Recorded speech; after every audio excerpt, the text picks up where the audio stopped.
Bonjour et bienvenue dans cette vidéo sur la symétrie axiale. Nous allons voir ici ce que signifie que deux points sont symétriques par rapport à une droite. Alors, nous allons commencer par prendre une figure F, une droite D ici en rouge, et je vais tracer la figure symétrique à la figure F par rapport à la droite D, la figure F'. La droite D s'appelle l'axe de symétrie, et les figures F et F' sont symétriques par rapport à la droite D. Si maintenant je prends un point A sur la figure F et le point A' qui serait le symétrique du point A par rapport à la droite D. Donc ces deux points sont symétriques par rapport à la droite D. Il est toujours très important quand on dit que deux points ou deux figures sont symétriques l'une par rapport à l'autre, de préciser par rapport à quelle droite, par rapport à quel axe ils sont symétriques. Alors, si je trace maintenant le segment AA', je me rends compte que la droite D passe par le milieu du segment AA' et qu'elle est perpendiculaire au segment AA'.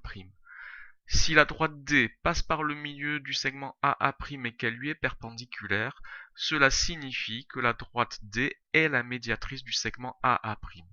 En effet, dire que deux points A et A' sont symétriques par rapport à la droite D revient à dire que la droite D est la médiatrice du segment AA'. Cela signifie que lorsque nous allons faire la construction du symétrique du point A par rapport à la droite D, nous allons chercher le point A' tel que le segment AA' a pour médiatrice la droite D. Cela explique la méthode de construction du point A' en utilisant un compas.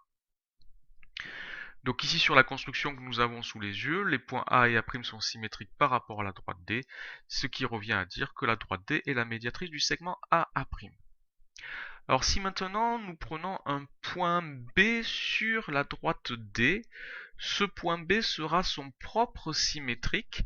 Cela s'explique par la méthode que nous avons vue, la méthode l'approche par pliage. Si on fait un pliage sur la droite selon la droite D, les points A et A' vont se superposer par pliage et le point B, lui, va rester à sa place.